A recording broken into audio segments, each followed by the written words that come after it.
Você já percebeu como algumas pessoas têm a capacidade de diminuir os outros? Às vezes é com uma frase irônica, às vezes é com um olhar, às vezes é com aquele tipo de comentário que parece inocente, mas que carrega uma pontada precisa, como se tivesse sido calculado para te atingir. E quando isso acontece, algo dentro da gente se contrai. O corpo endurece, a mente acelera, o coração dispara, e por alguns segundos, parece que você foi reduzido a nada. Mas existe algo que poucas pessoas percebem. Quem tenta te diminuir não está falando sobre você. Está revelando uma parte que ainda não consegue lidar dentro de si mesmo. Só que ao invés de entrar nesse jogo emocional, existe um caminho mais inteligente e mais poderoso. Hoje eu vou te mostrar 7 reações inteligentes diante de quem tenta te diminuir. Reações que preservam a tua dignidade, fortalecem tua autoestima e colocam de volta na tua mão o controle emocional que ninguém deveria tirar de você. Vamos começar. 1. A reação da pausa consciente. Quando alguém tenta te diminuir, o seu cérebro tende a reagir no automático. Contra-ataque, justificativa, raiva, tensão. Mas a pausa consciente rompe exatamente esse ciclo. É aquela fração de segundo em que você pensa antes de responder. E essa pausa ativa uma parte do cérebro responsável pela tomada de decisão, não pela impulsividade. Ela impede que você entre no jogo emocional da outra pessoa e cria uma espécie de escudo mental. Enquanto o outro espera te ver reagindo, você está se regulando internamente. Essa pausa é mais do que autocontrole. É uma mensagem silenciosa que diz: eu não vou descer para o terreno onde você está tentando me levar, e isso desmonta boa parte das intenções negativas. 2. A técnica da despersonalização instantânea. Quando alguém tenta te diminuir, o erro mais comum é internalizar a mensagem. É acreditar que aquela frase diz algo sobre você. Mas a despersonalização instantânea faz exatamente o contrário. Ela cria uma distância mental imediata, onde você enxerga o comportamento do outro como um evento, e não como um ataque direto à sua identidade. É como dizer mentalmente: isso é sobre o que essa pessoa está vivendo dentro dela, não sobre mim. Essa técnica é usada em diversas abordagens terapêuticas. Ela impede que você absorva o veneno emocional e transforma o comentário do outro em apenas informação inútil. Nada mais. 3. A resposta de clarificação direta. Esse tipo de reação é extremamente elegante, inteligente e desconcertante, porque ela tira a pessoa do lugar confortável da insinuação. Funciona assim: quando alguém faz um comentário depreciativo, indireto, irônico ou passivo-agressivo, você não ataca, não se defende, não revida. Você apenas pede clareza. O que exatamente você quis dizer com isso?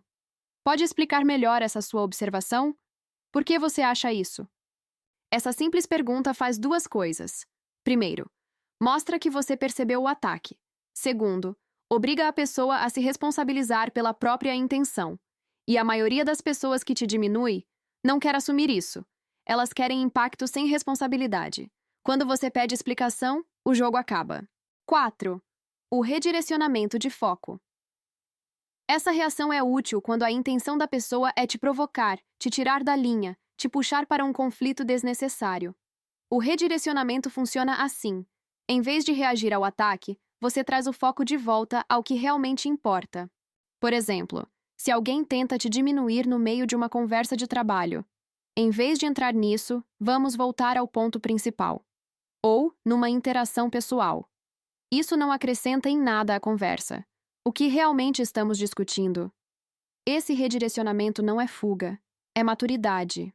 É você recusando participar de um teatro emocional que só desgasta e mostra claramente: eu tenho prioridades, e você não é uma delas. 5. A blindagem de autoimagem. Agora, presta atenção nisso, porque aqui começa uma virada interna muito poderosa. Quando alguém tenta te diminuir, o alvo não é o teu comportamento, é a tua identidade. E se você não estiver emocionalmente blindado, você corre o risco de aceitar como verdade aquilo que nunca deveria ter entrado na sua mente. Blindagem de autoimagem não é arrogância, não é prepotência, não é ignorar feedback. Blindagem de autoimagem é não permitir que a opinião instável de alguém se torne o centro da sua autopercepção. É entender que existem pessoas que criticam não porque enxergam algo real em você, mas porque estão tentando aliviar algo doloroso dentro delas. E aqui entra algo que muita gente não sabe. O cérebro humano tem uma tendência a considerar críticas como informações mais importantes do que elogios. Isso se chama viés de negatividade. É como se a mente desse mais peso ao que te machuca do que ao que te valoriza. Por isso, quando alguém te diminui, o comentário pega mais forte do que deveria. Mas a blindagem de autoimagem rompe esse processo antes que ele cause dano. Funciona assim. Primeiro, você identifica a intenção por trás da fala. É crítica construtiva? É cuidado? Ou é uma tentativa de te diminuir para o outro se sentir maior? Segundo, você filtra. A pergunta que você faz internamente é: isso reflete algo real sobre mim? Ou diz mais sobre a perspectiva limitada dessa pessoa? Terceiro, você afirma a verdade sobre si mesmo. E aqui é onde muitas pessoas erram, porque acham que afirmar o valor pessoal é frase motivacional. Não é. É neuroplasticidade. É treinar o cérebro para acessar memórias e percepções verdadeiras sobre quem você é, em vez de se basear no que os outros projetam. Blindagem de autoimagem também é saber que você não é definido por momentos. Você não é definido por falhas. Você não é definido por críticas. Você não é definido por julgamentos emocionais de terceiros. A psicologia positiva chama isso de autoverificação interna. É quando a tua opinião sobre si mesmo vale mais que qualquer opinião externa. E isso não te deixa frio. Isso te deixa inteiro. Porque quando você realmente sabe quem é, ninguém tem o poder de te reduzir. 6. O espelhamento comportamental estratégico. Essa reação é uma das mais poderosas e, ao mesmo tempo, uma das mais sutis. Ela funciona tão bem porque desarma o outro sem confronto, sem explicação, sem drama. O espelhamento comportamental estratégico é a arte de devolver ao outro a responsabilidade emocional dele. É como segurar um espelho diante da pessoa. Ela vê exatamente o que está fazendo, mas de forma amplificada pela sua presença serena. E aqui existe um ponto importante. Espelhamento não é imitação. Não é copiar gestos.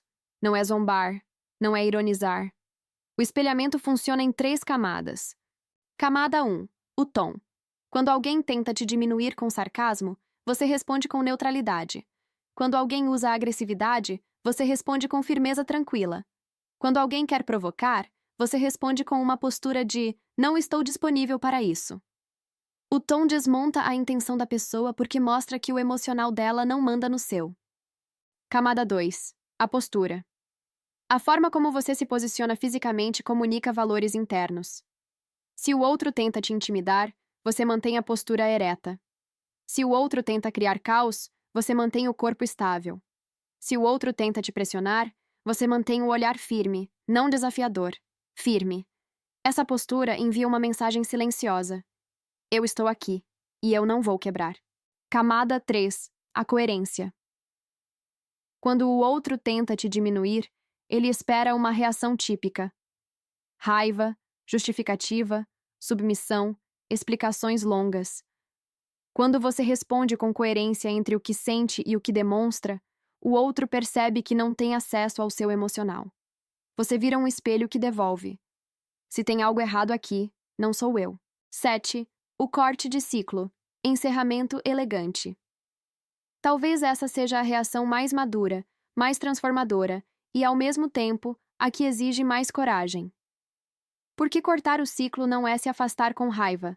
Não é se afastar para punir o outro. Não é se afastar para dramatizar.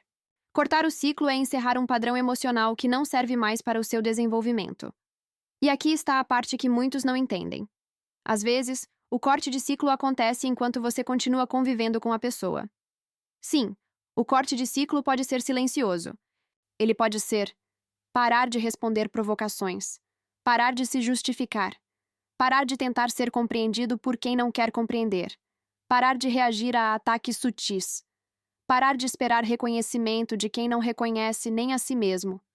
Cortar o ciclo é entender que você não é obrigado a lutar batalhas emocionais que não são suas. E quando você faz isso com elegância, sem barulho, sem explicação, sem anúncio, você retoma uma quantidade gigantesca de energia que estava sendo drenada.